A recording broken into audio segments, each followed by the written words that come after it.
Alors, me voilà revenu pour la configuration des titres et méta du plugin SEO by Yoast.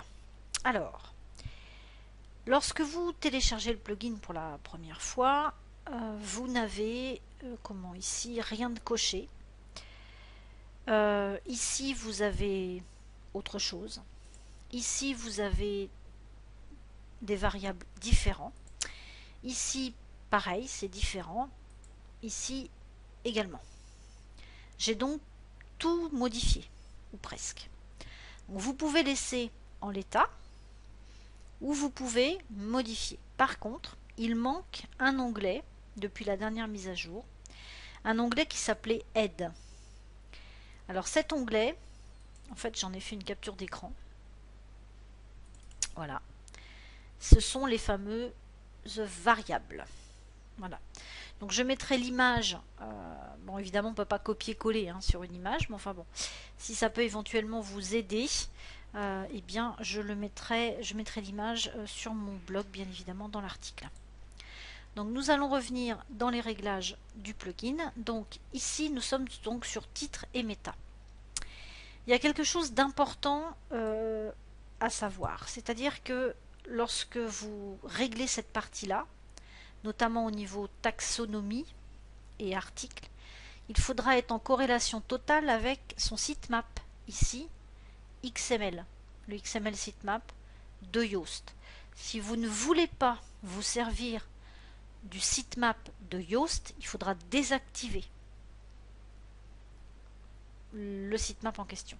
Si vous ne voulez pas vous en servir, il faudra, dans ces cas-là, vous vous en servez pas, c'est tout. Vous avez peut-être un autre plugin qui vous génère un sitemap sur votre blog, mais tout en sachant que c'est pas la peine d'avoir deux sitemaps. Un suffit, et sur celui de Yoast, ça suffit largement. Voilà. Ceci étant dit, dans l'onglet général, donc quand vous avez le plugin brut, il n'y a rien de coché dans mes souvenirs. Donc voici mes réglages. Je n'indexe pas les sous-pages. Je ne veux pas la balise. Je ne veux pas la description de l'annuaire Moz. Je ne veux pas Yahoo. Enfin, Yahoo. La description du répertoire de Yahoo. Alors c'est des choses qui me dépassent un peu, mais ce sont des choses des cases qui sont cochées parce que j'ai recoupé plusieurs informations, notamment de gens qui ont fait avant moi, non pas des vidéos, mais des articles sur le sujet. Tout le monde semble d'accord pour cocher ces cases-là. Pour nettoyer la section aide, il y a deux choses. Alors, les deux premières, c'est à cocher, a priori, obligatoirement. Et la dernière à décocher obligatoirement. Parce qu'on ne nettoie pas tout, en fait. Par contre, la troisième case, c'est au choix. C'est les liens courts pour les articles. Moi, je ne les utilise pas. Donc, je coche. Tout simplement. Quand vous avez coché, décoché ce que vous avez envie de cocher, de décocher, vous enregistrez les réglages. Je ne suis pas certaine que si vous laissez ça décoché, ça ait un impact primordial. Parce qu'à la base, tout est décoché. Par contre, utilisez la meta keyword, ça vous pouvez absolument ne pas cocher. Et indexer les sous-pages des archives. Comme tout à l'heure, vous verrez plus loin, on va désindexer aussi les archives. Autant tout désindexer d'un coup. Forcer la réécriture des titres, il m'a aussi été dit qu'il ne fallait pas cocher cette case. Donc, je fais comme on m'a dit. Accueil ensuite. Alors accueil, chez moi ça se présente comme ça, chez vous ça ne se présentera pas comme ça. Il y aura deux rectangles, un pour le titre, un pour la description. Alors, dans votre blog WordPress, si au tout début vous avez fait ce que je n'ai pas fait, c'est-à-dire dans Réglages, Général, vous avez indiqué ici le titre du site et ici le slogan. Dans la partie SEO, des titres et médias et de l'accueil, vous allez vous retrouver avec dans le titre site name, vous avez deux fois le pourcentage, site name, pourcentage. Après vous devez avoir pourcentage, je sais plus, CEP pour séparateur, etc. Là, vous avez une suite de variables. Dans la description, vous n'avez rien, c'est normal, c'est à vous de la faire. Moi, c'est différent parce que j'ai, de par mon thème Canvas, pardon, de par mon thème Canvas, j'ai la possibilité de choisir une page d'accueil. Donc, j'ai choisi ma page d'accueil sous format magazine. Ce qui veut dire que j'ai 2 articles comme ça et des petits articles comme ça partout. Donc, j'ai optimisé ma page dans l'onglet page, tout simplement. D'accord? Donc ici, j'espère que j'ai bien... Non, c'est l'autre, évidemment, je me suis trompée. Voilà. Donc voilà, moi j'ai une page qui s'appelle Cyberentraide, c'est mon accueil. J'ai mis ici mon titre de page, il est là, hein, Cyberentraide.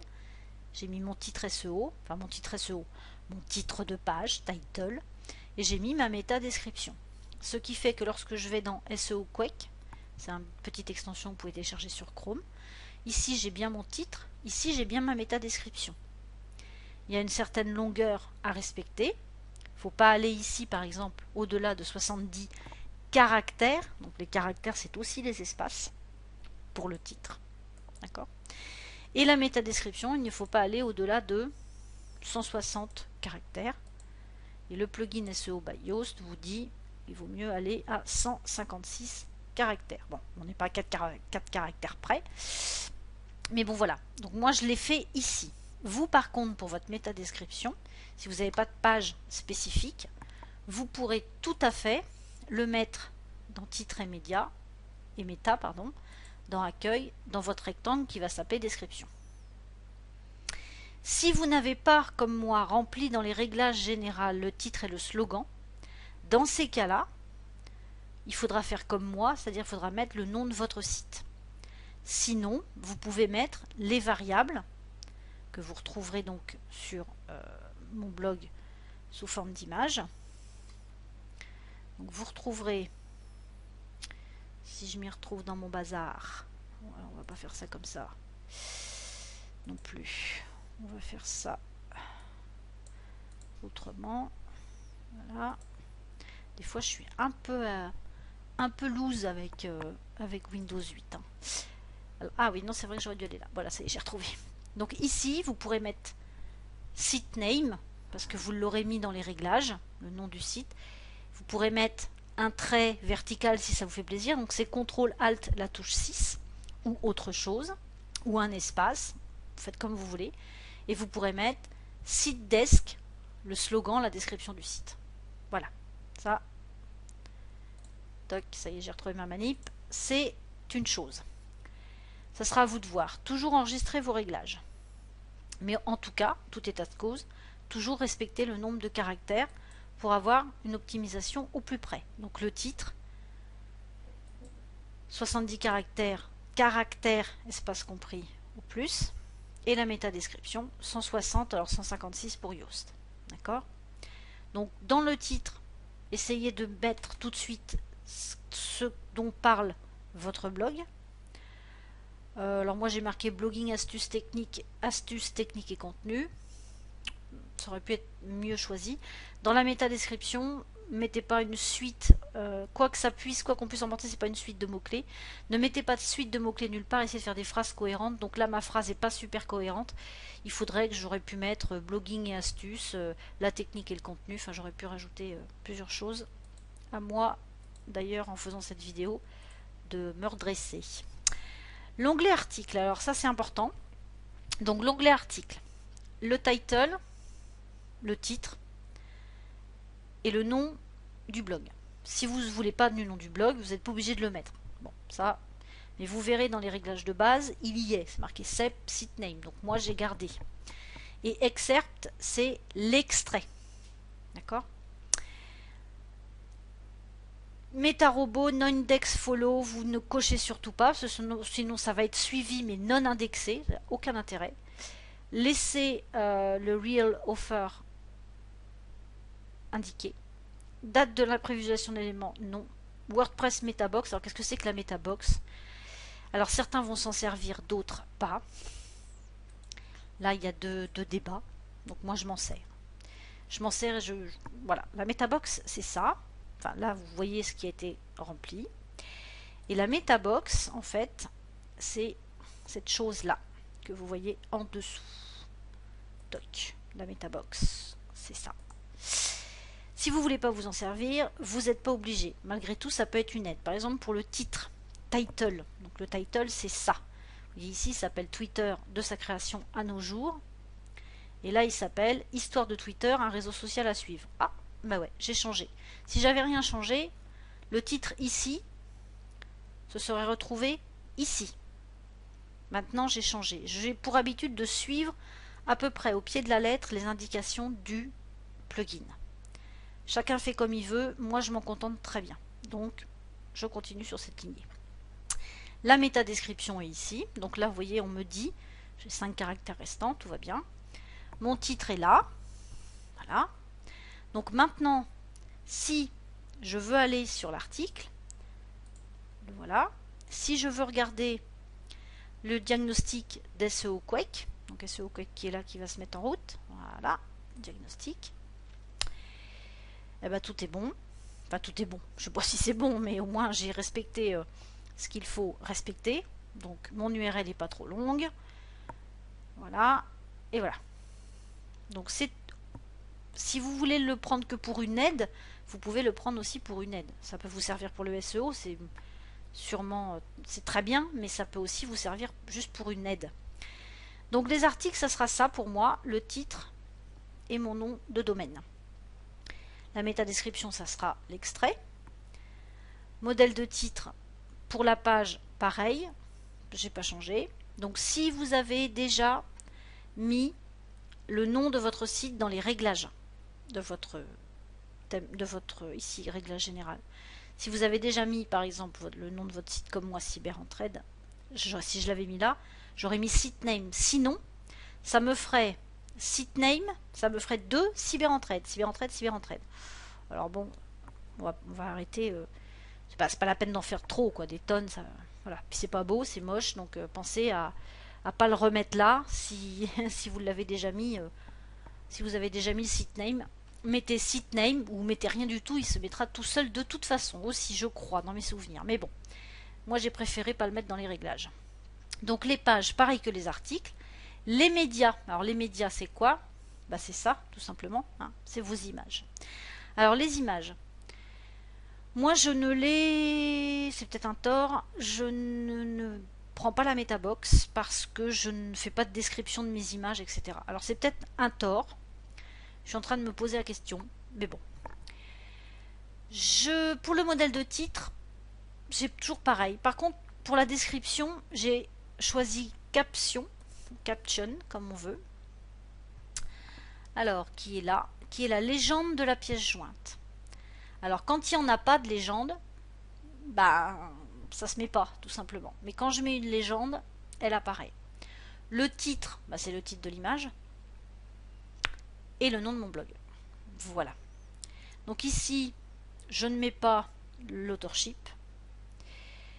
Et je cache la MetaBox. Parce que je ne fais pas une surenchère de l'image. Enfin, elles sont référencées, mais voilà. Pour SEO by Yoast, je les laisse telles quelles. Donc elles sont non indexées, mais elles sont suivies, tout simplement. J'ai toujours eu peur que ça fasse trop de mots-clés similaires entre articles, pages, médias. Je maîtrise pas tout ça encore à fond, donc j'ai préféré ne pas indexer les médias. Alors après, tout ça, ça m'appartient. Enfin, je veux dire, c'est des plugins, ou EasyJa, ou framework, machin, tout ça. Donc j'ai tout désindexé. Voilà, tout simplement. Je voulais pas, je savais pas trop quoi en faire. Donc j'ai préféré, moins il y a de choses exotiques en plus, mieux ça vaut à mon avis, mais bon. Donc ça, j'ai préféré ne pas tout cocher les cases de désindexation. Ensuite, vous avez les taxonomies. Alors c'est les catégories, les mots-clés, format, slide page, portfolio, ça va dépendre de ce que vous avez dans votre thème. Les taxonomies, donc la catégorie, pour la catégorie, et toujours mon nom de site. Et la description de la catégorie. Et la metabox, alors noindex follow, non, j'ai indexé, j'ai suivi parce que dans mon sitemap de Yoast, je vais vous montrer, c'est comme ça. Et les tags, c'est pareil, mais j'ai pas fait de description. Ici, j'ai pas mis tag underscore, c'est le tiré du 6, là le tiré bas, description. Alors, je vous montre pourquoi. Tout simplement parce que dans mes catégories, j'en ai fait une description. Donc je la note.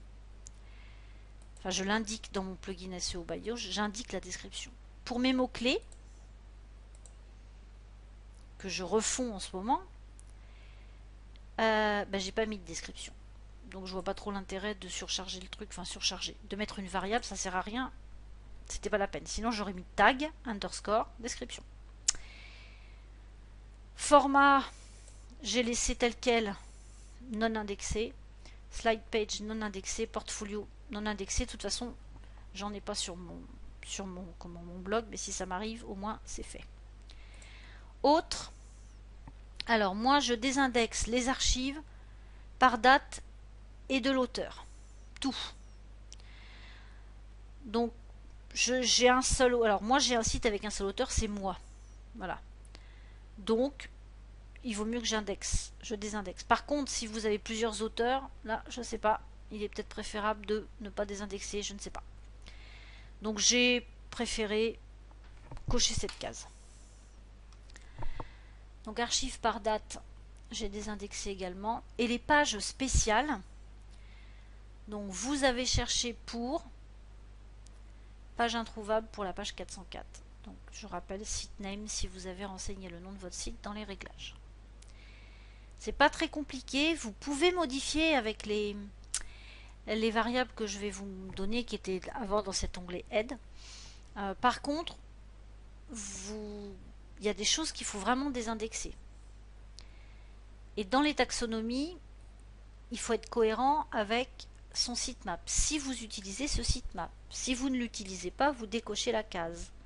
Je vous rappelle, comme je vous l'ai dit tout à l'heure, si vous avez déjà un plugin de sitemap, pas la peine d'en avoir deux, ça sert à rien. Tout en double, ça sert à rien. Si par exemple vous avez le plugin SEO by Yoast et All-in-One SEO Pack, il va falloir faire un choix à un moment donné. Un seul suffit, pas la peine d'en avoir 50, ça va pas faire avancer plus la machine. Donc ici dans le sitemap, j'ai exclu Wizija ou Framework, Portfolio, Format, Slide Page et Portfolio dans les taxonomies et titres d'articles. D'accord? Et quand on revient dans les articles, vous voyez que ici, j'ai mis noindex follow. Ici, non, ici, non. Ça veut dire quoi? Ça veut dire que j'ai une contradiction entre mes médias et mon sitemap. Normalement, je devrais être comme ça. Donc c'est ce que je vais faire. Voilà. Et je vais renvoyer un sitemap chez Google Webmaster Tool, histoire de... Enfin, même si c'est automatique, mais histoire d'être en règle. Hein, voilà, on va dire ça comme ça. Donc du coup, voilà pour titre et méta. Pour le reste, vous avez l'article sur la seconde partie, mais qui n'est pas en vidéo. Par contre, en voyant le plugin, je me suis aperçu aussi, tout change tout le temps. C'est pour ça que c'est difficile de faire des vidéos sur des plugins comme ça qui changent. Dans la partie réseaux sociaux, vous avez 3 onglets. Je vous conseille fortement de les compléter, les onglets. Parce qu'en fait, parfois, je ne sais plus si dans la deuxième partie de mes réglages, je ne sais plus si je vous avais dit de le faire ou pas. Mais en fait, c'est pas si mal que ça. Donc Facebook, je le fais même si Facebook c'est pas ma tasse de thé, mais quand même. Twitter, il vous suffit de mettre votre nom d'utilisateur. Et Google ici, Google+, pardon. Si vous avez une page, il vous suffit de mettre le lien de votre page. Moi, la mienne n'est pas encore bien connue, mais voilà. Et le nom de l'auteur de la page, c'est moi. À chaque fois, vous enregistrez les réglages. Je vous conseille de tout compléter. Maintenant, si vous voulez pas, je ne vais pas vous forcer. Mais si vous voulez pas, vous décochez. Mais mettez pas n'importe quoi non plus. Donc vous avez une URL à compléter ou un nom à mettre dans chaque chose. Ou alors, si vous voulez rien faire, vous mettez ne pas montrer. et toujours enregistrer des réglages. Donc voilà pour le plugin SEO by Yoast. Bon, j'aurais pas retrouvé mon article, hein. Ça m'a fait voir que j'avais une erreur, donc il faut toujours regarder, hein, voilà, j'avais une petite erreur dans mes médias, et puis ça m'a fait remarquer qu'il n'y avait plus l'aide. Voilà, donc j'espère que vous en ferez bon usage de ce plugin, qui moi me rend quand même pas mal de services, quoi que certains puissent en dire, ça peut quand même aider pour être à peu près bien pour les moteurs de recherche, voilà, pour être, on va dire, dans les bonnes pratiques. Voilà, bonnes pratiques simples, pas trop poussées sur le SEO. Je vous souhaite un agréable, j'espère que vous avez passé un agréable moment et je vous souhaite une très agréable soirée ou journée selon le moment d'écoute de cette vidéo. Allez, ciao ciao.